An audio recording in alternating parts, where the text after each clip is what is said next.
देखें, सबसे पहले तो आप सकारात्मक पर्सन हैं। वाक़ई आपका ये बेसिक आधारभूत गुण है। इसीलिए आप सकारात्मक बातें सुनने के लिए यहाँ पर आए हैं। तो हमें सकारात्मक ही रहना है आगे भी।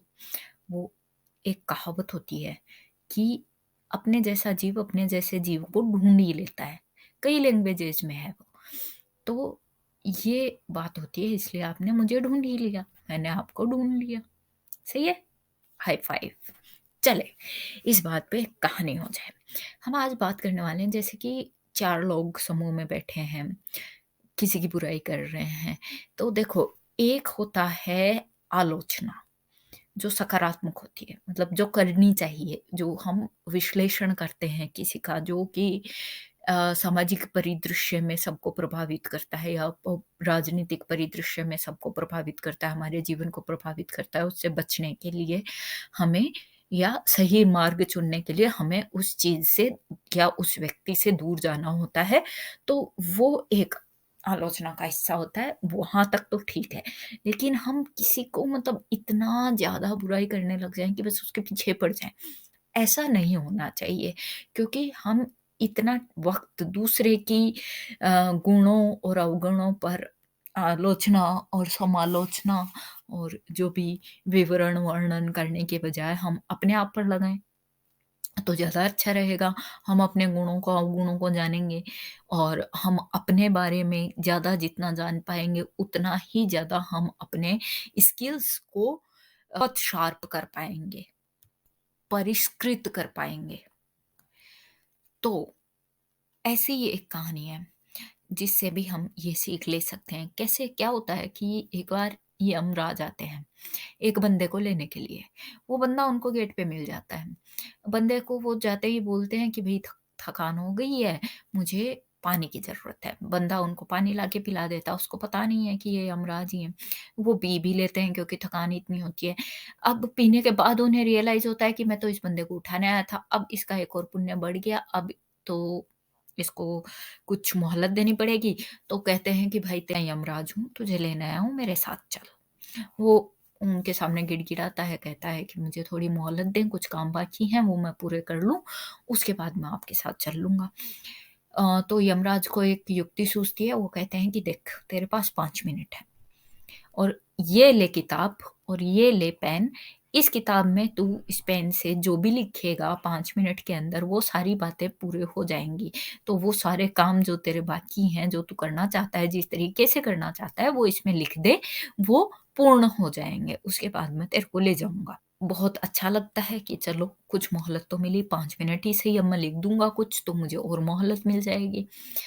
अब वो पहला पन्ना पलटता है, उसपे लिखा होता है उसके दाहिने हाथ वाला पड़ोसी, उसको लॉटरी लगने वाली है और वो बहुत ही मालामाल करोड़पति हो जाएगा। तो इसको गुस्सा आता है, क्यों भाई उसकी क्यों लॉटरी लगेगी? अब वो उस पे खिन्न होता है, फिर उसके बारे में लिखता है, नहीं इस आदमी में ये बुराइयाँ हैं इसलिए इसको ये नहीं मिलना चाहिए। ठीक है, अब वो उसका दिमाग तो खराब हो गया, ध्यान भटक गया उसका, खुद से दूसरे पे चला गया। दूसरा पेज पलटता है, उसपे लिखा होता है कि बाएँ हाथ वाले पड़ोसी को अभी कार खरीदने का मौका मिलने वाला है। उसमें फिर से उसको गुस्सा आता है कि कार खरीदने का कैसे मौका मिल सकता है?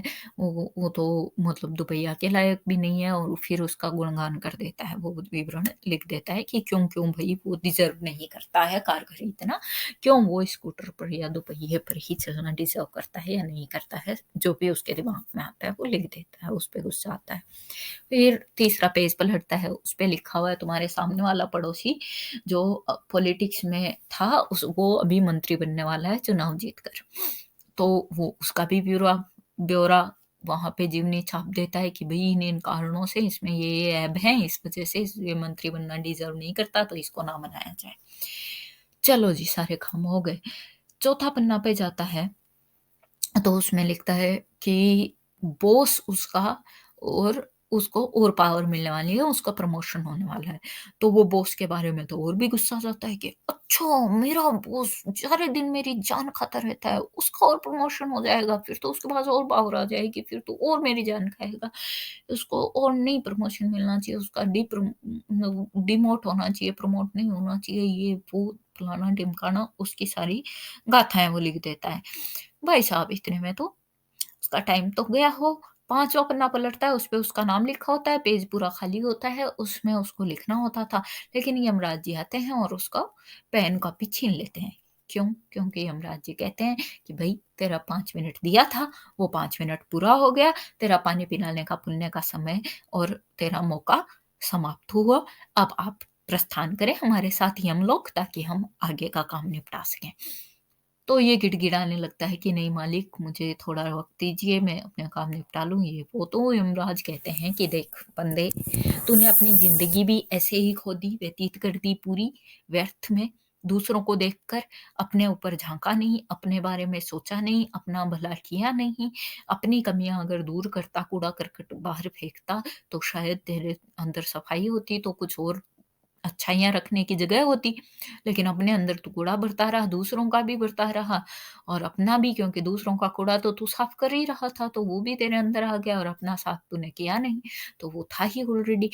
तो मतलब बुराइयाँ देखते-देखते तू एक बुरा ही आदमी बन गया, जबकि तू अपनी अच्छाइयाँ देखता, उनको स्ट्रॉन्ग करने में, अपने स्किल्स को शार्प करने में अगर ताकत लगाता, वक़्त बिताता, तो शायद और जीता। और अभी भी तेरे पास जो दूसरा मौका मिला था, उसमें भी तुम अपने बारे में सोचता, अपने बारे में लिखता, अपने लिए क्या चाहिए वो लिखता, अपने को तुझे क्या कर सकता है और क्या करना चाहिए उस पे ध्यान देता, तो तुझे दूसरा मौका भी हाथ से गँवाना नहीं पड़ता। तो पूरा जन्म गँवा दिया, दूसरा मौका गँवा दिया। अब वही बात है कि हम मौका गँवाते जाते हैं और फिर सोचते हैं कि अरे! मेरा तो किस्मत खराब है, मैंने तो जो है इसकी वज़ह से ये हो गया, उसकी वज़ह से हो गया। हाँ, कई बार होता है कि जो होनी होती है वो होता है, लेकिन उसका मतलब ये नहीं है कि हम उसमें कुछ प्रयास ही ना करें, क्योंकि घटना जितनी भी बुरी हो, हमारे प्रयासों से हम उसको कम बुरा बना सकते हैं। हटा तो शायद ना सकें, लेकिन कम बुरा बना सकते हैं।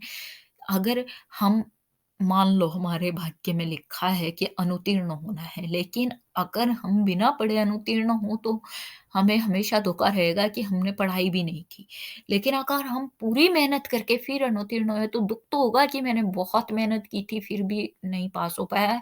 लेकिन ये मलाल नहीं रहेगा कि मैंने अपनी तरफ से कोई प्रयास नहीं किया था। ऐसे ही रिश्तों में होता है कि अगर आपके रिश्ते खराब हो रहे हैं पति-पत्नी के साथ, भाई-बहन के साथ, घर में किसी के साथ, बाहर में किसी के साथ, तो ये होता है कि आप अगर उनको कोई चांस ना दो, उनमें आप बिगाड़ने वाली साइड में हो, तो आपको ज़िंदगी में कभी न कभी रिग्रेट ज़रूर होगा कि मैंने इसको अपने रिश्ते को ना चांस दिया, ना मैंने इसको सुधारने की कोशिश की।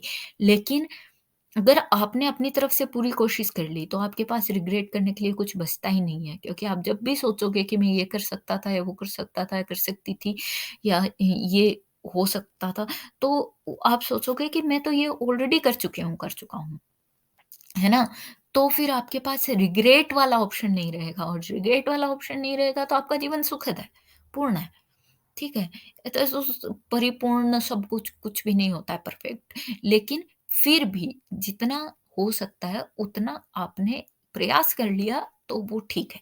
तो अगर हम अपनी अंदर झाँकें, अपनी गलतियों को दूर करें, अपनी अच्छाइयों को और सुदृढ़ करें, अपनी जो महारत है जिस विषय में अपनी उसको और ज़्यादा हम बढ़ाएँ और जिस विषय में कमज़ोरी है उसको थोड़ा और मौका दें ताकि वो कम से कम कमज़ोरी ना रहे, तो हम अच्छे से आगे बढ़ सकते हैं, अपना जीवन सुगम हो सकता है। तो क्यों ना हम इस पर ध्यान दें ताकि अपने जीवन में अपने लक्ष्य को प्राप्त कर सकें, क्योंकि लक्ष्य को जानना भी एक कला है। तो आशा है दोस्तों फिर मिलेंगे हम एक नई कहानी, नई सुविचार के साथ। तब तक के लिए अल्लाह हाफ़िज़, शब्बा ख़ैर, राम राम, नमस्ते, गुड नाइट।